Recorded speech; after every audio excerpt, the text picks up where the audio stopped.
What's up, everybody, and welcome to another episode of Off the Shelves. Slightly different background. I've noticed in a lot of my videos it's a pain in the ass sometimes when I hold up a Blu-ray and it's got green on it and my green screen can't tell the difference. Got about 8 or 9 titles here to talk about, trying to get back into a regular groove of doing these Off the Shelves videos every single month now that movies are actually coming out again and there's things to buy. So it should be a good little section here. As always, I'm going to give you my quick little review of the ones that I have seen, tell you whether you should skip it all together, check it out online by streaming it, or go out and buy it. So be sure to watch to the end of this video because I'm also going to give you guys an opportunity to save money on a trial membership of Skillshare, who are the sponsors of this video. So with that being said, let's go ahead and get cracking with the first title, which is a title that came out earlier this year that I have reviewed, and that is Mortal Kombat, the brand new live action version of Mortal Kombat. Now, I've always had a lot of guilty pleasure love for the original movie. Annihilation we won't talk about. I really enjoyed this when I did see this. I watched this on HBO Max the day that it came out. It pretty much gave me everything that I was expecting from this movie, everything that I really wanted from this.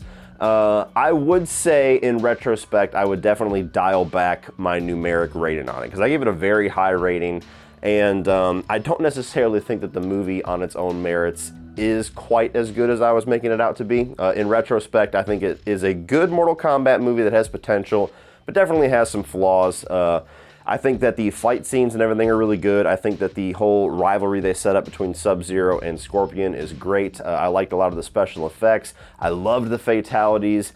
Not the most character-driven movie, though. A lot of them are just kind of caricatures or a little bit of a face value version of the characters they were in the video games. You get a couple of good characters, a couple of them are just there to do things, like namely the main characters. So I do really enjoy this. I would still say to go out and buy it if you were a Mortal Kombat fan, but if you saw my original review, just maybe go from a 4.5 to a 4. We'll just call it a 4 out of 5. So there you go. Go out and buy that one. That is the 4K, by the way. I couldn't get a hold of the Steelbook, but I got the 4K. This one was sent to me by my good buddy Vince DeSanti. This is Never Hike in the Snow. Had a little bit of a hiccup. I contributed to this campaign when I lived at my previous house, and I updated my address, but for some reason it did not go through all the way. So unfortunately, Vince sent this package to my old house. They sent it back to him, and then I got in contact with him and finally got this. So Never Hike in the Snow is the prequel chapter to Never Hike Alone, which is the big Friday the 13th fan film that made a splash a few years ago. If you have not seen it, check it out. It's free on YouTube, so is this. This is the Blu-ray of it. So I already have Never Hike Alone sitting comfortably over there with my Friday the 13th Blu-rays. Now it's got its friend right here. So I would say go out and buy it, but I believe if you did not contribute to the campaign, you don't have that privilege. So definitely check it out on YouTube if you have not. The Dead Zone, the Shout Factory, Scream Factory version. I haven't even opened this thing yet. I absolutely love this movie. It's one of my favorite of the Stephen King adaptations. It is my favorite David Cronenberg movie, even over The Fly. I love it. I love Christopher Walken in here. I love the story about him being able to foresee events and this whole event that he foresees involving Martin Sheen, where he's going to become like this dictator of America and he's going to launch into nuclear war and all this stuff. It's just a very multi-layered movie that I think is absolutely excellent. And I think for a David Cronenberg movie, there's moments you can tell it's Cronenberg. Scissors, anybody?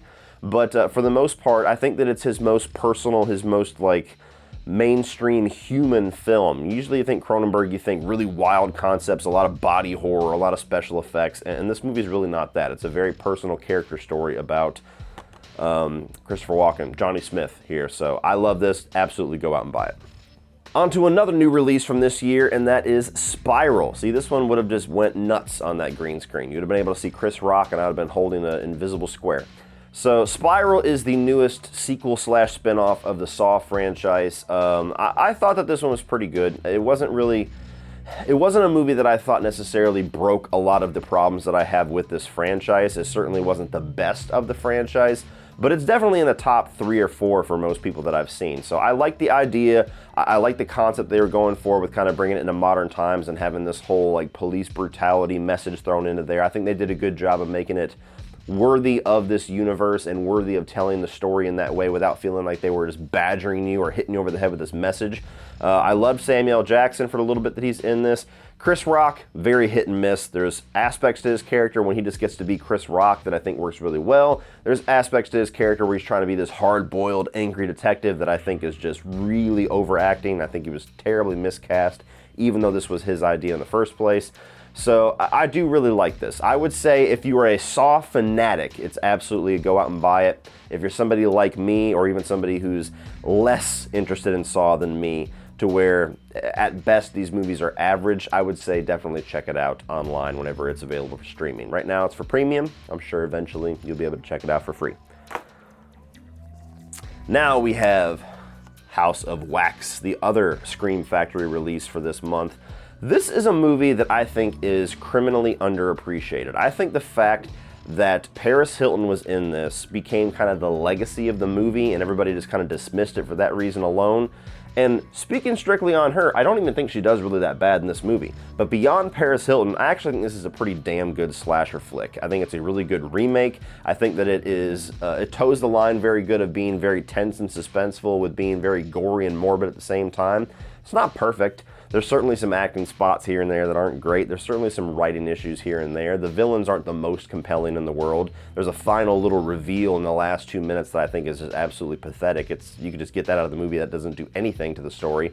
But the whole concept of this wax museum where there is literally people covered in scalding hot wax while they are alive and then molded into this little statuette pose and left there to die, just encased in wax, that's pretty fucked up, and that's pretty awesome. If you're a horror fanatic and you like fucked up concepts, this movie really does go for broke. And I think that a lot of the main cast is pretty good here. I absolutely love Alicia Cuthbert. That is my crush of all time. I don't know why we don't see any more of her. Chad Michael Murray, pretty decent here as the tough older brother. I love Jared Padalecki too, even though he's not in this for very long. So I really do enjoy this. I would actually say to go out and buy it. To the point where I almost want to do a standalone review because I feel like more people need to give this movie a shot. You got a Shout Factory release now, perfect time to do it. So go out and buy it. Now before I get to these last 3 titles, it's time to tell you guys about Skillshare. Skillshare is an online learning community filled to the brim with people like you and me who are out there trying to better themselves, trying to discover passions, trying to rediscover passions, trying to brush up on new skills and new ideas of things to do in their spare time, or just improve upon skills that they've already been looking at. This is a community of people that is trying to find things to do in their spare time to better themselves, be it writing, be it acting, photography, videography, gardening, cooking, painting, just about any hobby or skill that you can think of. There is a community of people on Skillshare trying to learn that exact skill that you are interested in. It's not just a selection of classes, it's not just a bunch of tutorial videos, these are actual communities of people, which makes it even better because you can hold yourself accountable, you can find friends, you can find people to link up with to drive your passion. Instead of just sitting there and clicking through things and maybe getting an understanding of it, it's like being in a virtual setting with other people that have the same passions as you do. Something that I've personally been dabbling into is looking at different communities and classes available for video, for photography, for video editing, things that I do on this channel all the time that I have a good amount of skill, a good amount of experience in, but can always learn more, can always be better at, and maybe discover some aspects of those skills that I would have never unlocked on my own. Now, for everybody that is interested in Skillshare, please check the video description down below because the exclusive link down below is going to give the first 1,000 people to click it a free trial of Skillshare, a free month trial. So if you guys are interested in checking out Skillshare, if you want to brush up on something that you have lost passion for or lost time to do, now is the best time to do it. Click that link down below and join everybody else that is learning and bettering themselves on Skillshare. And thank you, Skillshare, for sponsoring this video. Next title I have is a 4K Steelbook that I bought from Best Buy on the way back from my vacation this past weekend, and that is